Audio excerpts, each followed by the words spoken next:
Today's featured piece is Pirates of the Caribbean at World's End, arranged by Johnnie Vinson. Hi, everyone, and welcome to Masters of the Musiverse. I'm Scott Cumrow. Today, we're continuing our August band boost with an exciting and familiar piece for young bands. Been a few days since I've recorded. The office is still a mess, but I've been getting in teaching mode and just haven't had time to record something. But I wanted to just do something quick today, and didn't want to clean my office, so there you go. Today's featured piece, Pirates of the Caribbean, arranged by Johnnie Vinson. It's a grade 1. I do think that some elements push it towards a grade 2, with challenging rhythms and even a few range demands. Since most students already know this music, it's an easy way to get them excited right away. So within this piece, there's 4 separate songs: Hoist the Colors, Singapore, I See Dead People in Boats, Up is Down.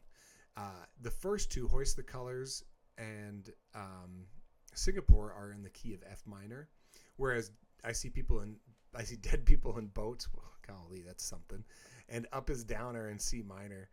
The darker minor keys add to the mysterious and adventurous feel of this music.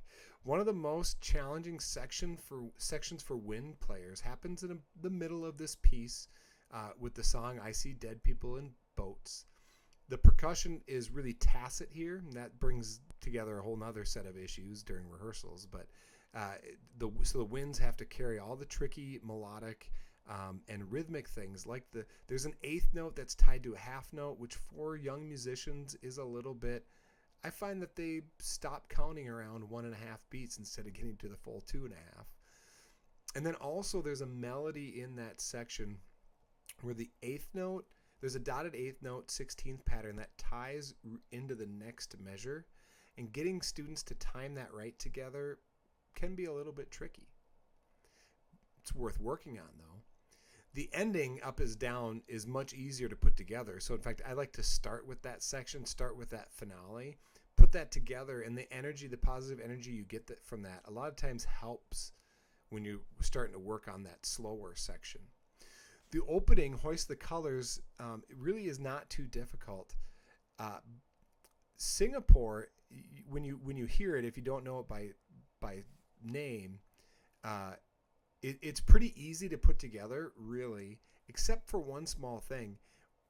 For all these songs, but this one in particular, seems that students know it already from the movies, and so they like to play. I'm sure everyone's had this problem before when doing popular music, is they like to play what's in their head, and they forget to look at the music, or they're looking at it and they're mutating the rhythms to fit what's in their head.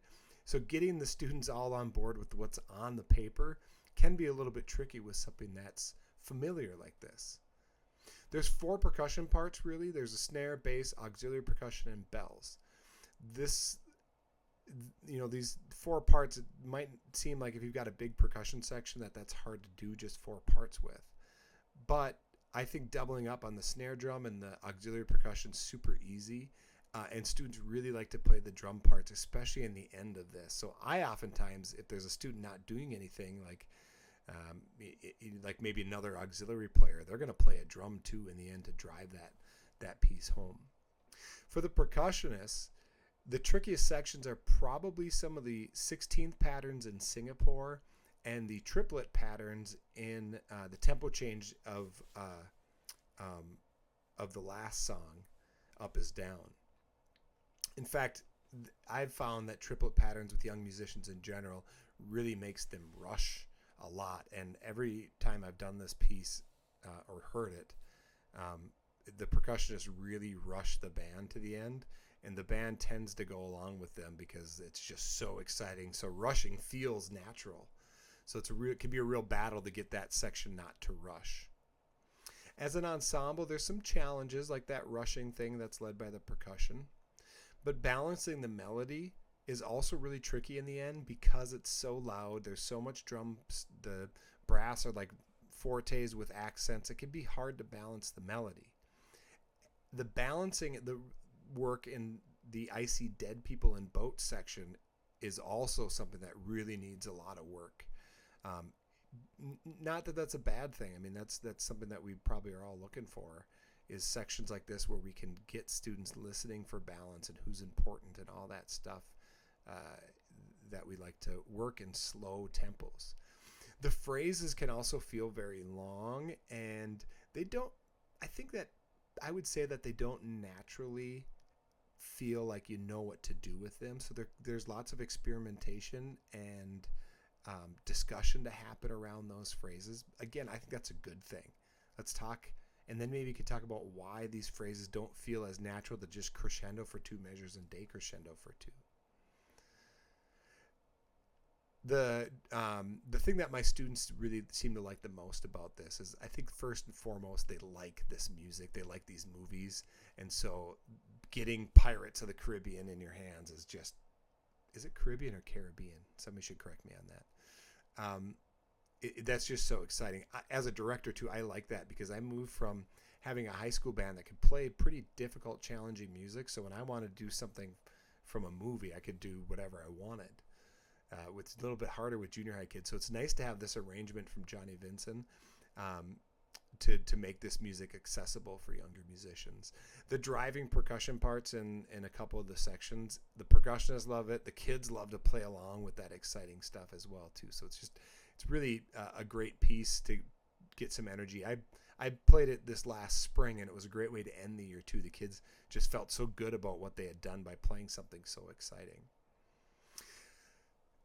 Another thing to consider with this piece is it's really fun to add some of your own dramatic flair to. So having students memorize it, play parts of it in the dark, maybe have a light show. I've thought about adding chains to the kind of sea chanty feel of the Hoist the Colors. A coworker of mine also had the drums. They put some water on them, and I'm sure every percussionist that would be listening to this freaking out. But really cool splashing effect. So I'm really glad you joined me today for this quick little rundown of this for the August Band Boost. Thanks for joining me here at Masters of the Musiverse, and just hope that you find these conversations, these short little bitty things useful. Don't forget to like, comment, subscribe for more daily band piece highlights. I'm hoping to hit now here for a few days. So we'll see you tomorrow with another exciting selection.